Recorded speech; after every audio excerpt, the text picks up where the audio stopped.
Alright guys, what is going on? It's Jacob here. We're down at the field. We're down at Anzac Oval here in Alice Springs. If you don't know where Alice Springs is, Google that shit because it's an absolute stunner of a day and it's like this every single day. So with that said guys, today's video I'm going to try and keep short, but I've got 5 major keys that I want to run through, and today's video is going to be on how to do a tackle, how to perform a tackle to decrease the risk of injury and increase the chance of it coming off, of course. So like I said, I've got 5 things that I want to run through today. Number 1 is going to be your stance, how you want to place your feet as the attacker is coming towards you. Number 2 is where you want your eyes to be looking at the attacker. Obviously the attacker goes from head to toe. There's a certain area that you want your eyes to follow on the attacker, and I'm going to run through that. Number 3 is not only using yourself, but also using the sidelines, using the space on the field, and using your fellow defenders to shepherd the attacker into help you out with the tackle. Number 4, and the most fundamental aspect of the tackle, is the technique, and we're going to run through that. Number 5 is just going to be me running through some, personal techniques that I've used in the past to sort of bring down bigger guys as they run towards a smaller guy or a slighter guy. I've put on a little bit of muscle mass now as to what I was a few years ago, but I've definitely been in the situation where I've got massive fuckers running towards me and I've got to try and do something to bring them down, because going head to head with a bigger guy, most likely, unless you've got really good technique, is not going to turn out well. But with that said guys, let's get into number 1, which is your stance.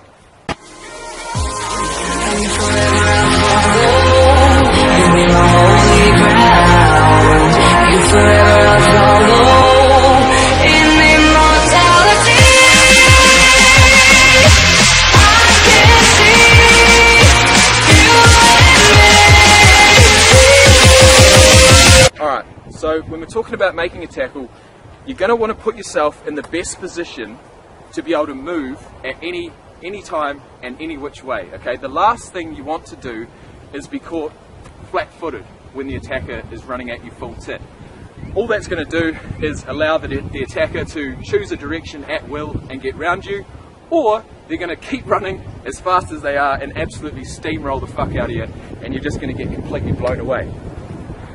So with that said guys, stance is extremely important. You don't want to be caught flat-footed. What you want to do, and this is associated with a lot of sports, is be on your feet. You want to be on the balls of your feet at all times, okay? Now what this is going to allow you to do is to get low. It's going to allow you to choose which direction you want to go at any time, and of course as the defender's running at you, you want to be in that position because, like I'll cover in tip number 4, the technique is basically you're going to want to be going for their hips, alright? You're going to want to be at this level, you're going to be on the balls of your feet, ready to do whatever you have to take the defender down. This tip, don't be caught flat-footed, be on the balls of your feet, ready to move at any direction at any time. So with that said, not only do you want to be on the balls of your feet, but you want your eyes to be tracking the defender, but you don't want to be looking at their eyes, okay? You don't want to be looking at their legs or their arms. You don't want to be looking at the ball. That's the last thing you want to be looking at. You want to be looking at their hips, alright? You want to be looking at their torso, because what you'll find is that when all these guys, they do these massive steps these days, they do dummies and all sorts of stuff that's done to try and fool you as the defender. If you lock your eyes on their torso, you lock on their hips, whatever they do in the air, you're still going to have that steady vision of the player coming towards you. If you start looking at their eyes, that's the last thing you want to do, okay, because the attacker knows what they're going to do.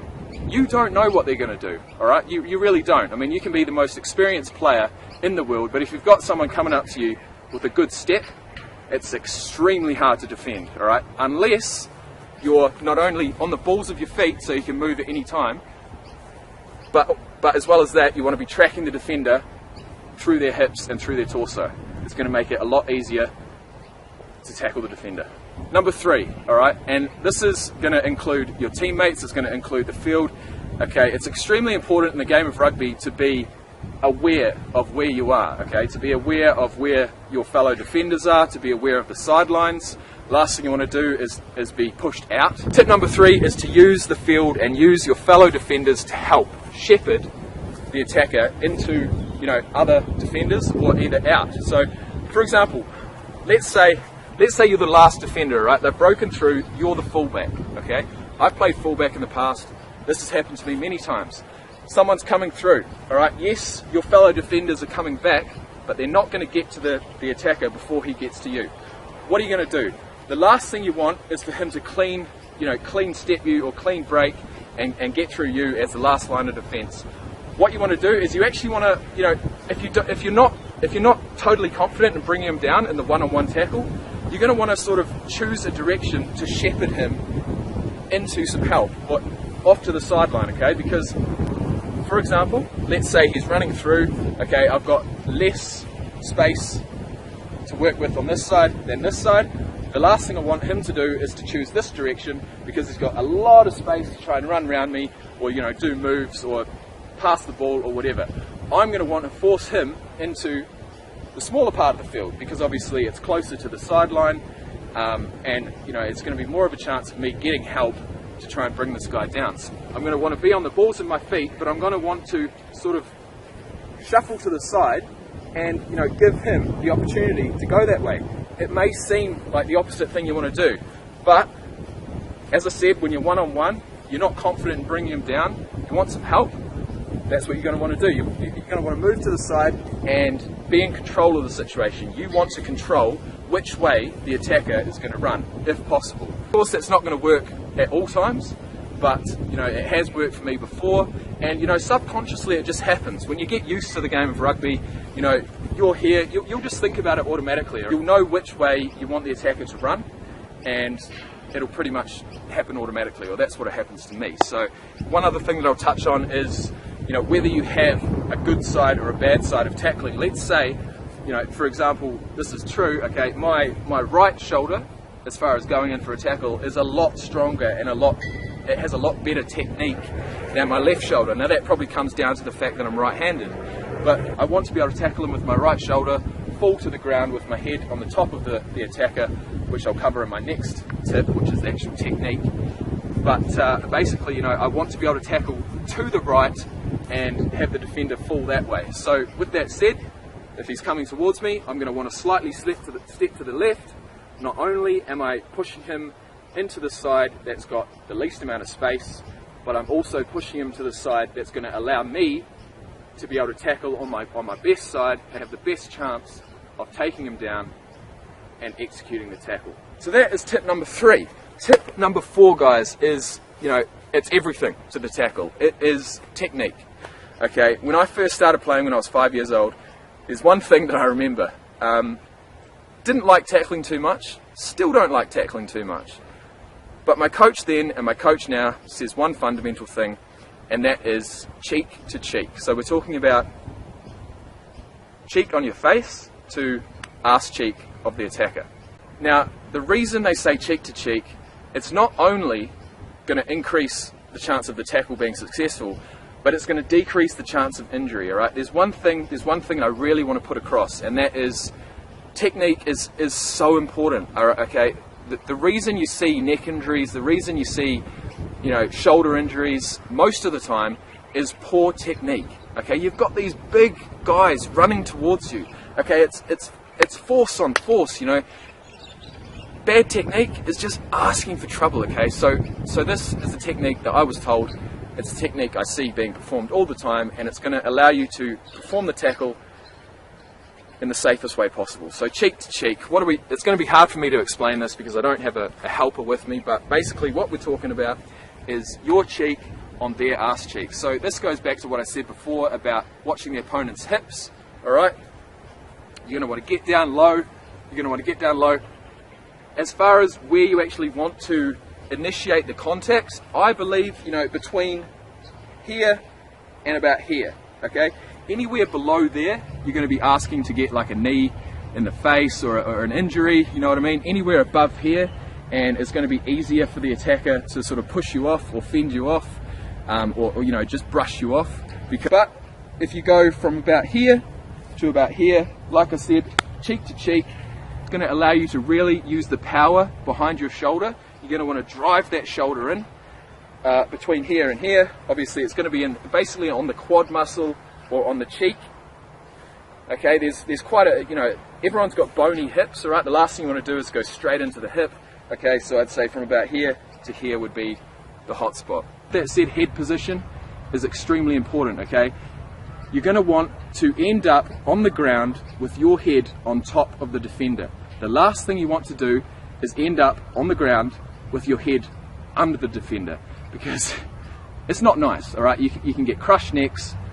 You see what's going to happen, right? So the way that we're going to make sure our head is going to be on top of the defender as we fall down is we're going to use the right shoulder for the right way that they're going to fall. So the attacker's coming towards me. They're going to be running to my right. I am going to want to go with the attacker, go in with the shoulder, my cheek to their ass cheek, and I'm going to want to fall that way, like this. Okay, so fall like that. Okay, you wrap your arms around at the same time, and you fall to the ground with your cheek on top of them. Now what I see happening all too often is, and it's something it makes me cringe when I see it on TV, because it's just, I just know what it feels like to get caught under there, and it's just not good, is, going in with the wrong shoulder on the wrong side. The way that this would happen, for example, would be, let's say you've got a good shoulder, alright? For example, my right shoulder is a lot stronger than my left. Let's say the defender chooses to go this way. I start coming across like this. I'm thinking, fuck, am I going to be able to get him down with my left shoulder? I don't know if I'm going to be able to. Fuck it, I'm going to go in with my right. Okay, so what that means is that the defender's coming past. I'll go in with my right shoulder. My cheek is basically on their groin, so they're running this way.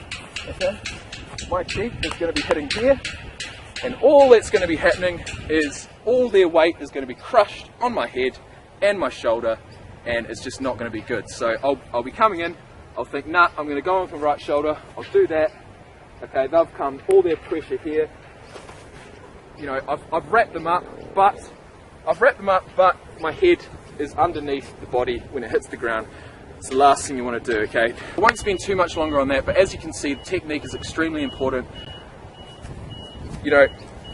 Balls of your feet, you want to be tracking the defender properly. You don't want to be looking at their eyes or their feet. You want to be looking at their torso. Come down, I'll go cheek to cheek, and I'll fall with the defender. Okay, wrapping them up, of course. So that is the fundamentals behind the technique. Tip number 5 is just going to be a couple of things that I used to do as a smaller guy to bring down bigger guys. Now, I've put on a little bit of size since I started playing, of course. Started playing when I was fucking 5. Took a break when I was 13, came back to the game when I was 18, and I'm 25 now. So when I came back to the game after 5 years out, my whole entire high school, everyone got a whole lot bigger, everyone got a whole lot faster, and I didn't get any better at tackling. So I was presented with massive fuckers running towards me, full steam ahead. They weren't going to step, they weren't going to slow down. It's one-on-one. What are you going to do?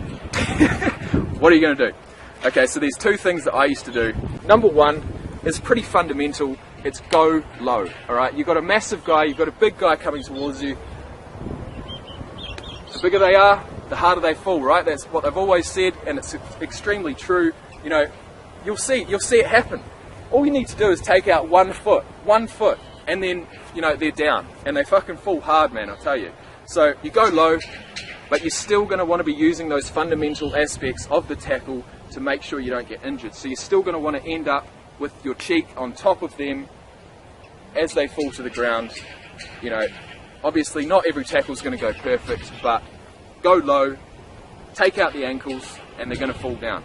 Actually, there's 2 ways of doing that. You can either do a normal tackle like we've been talking about, or can you imagine just going like this at someone's ankles as they're running towards you? And that is called a grass cutter. So a smaller guy, a lighter guy, can take down someone very spectacularly by just diving at their ankles. And that happens, it fucking happens. I haven't done it, but I've seen it happen a lot of times. So you can either go low, or you can go really low and just go fucking diving at their feet. They're probably not going to like you for it, but it may work. The last tip I'm going to talk about is actually using the momentum of the attacker to help you in the tackle. So now this is called either a roll or a spin. It's basically moving with the attacker, slightly moving to the side as they run past and moving with them to actually spin them over. Now what this is doing is actually using all the momentum of the attacker to then spin with the attacker and fall on the ground. So either which way you want to go, you're going to want to choose a direction. Okay, you're going to be on the balls of your feet, you're going to want to slightly move to the side, grab them, wrap your arms around and spin like this. Okay? And it's surprising how well it works, man, but you've got to put in a lot of effort, okay? It's not a small move, okay? If you just grab them willy-nilly, they're going to brush you off. You really need to try and wrap them and at the same time spin at the same time. So it's slightly move to the side, wrap them and spin. So it's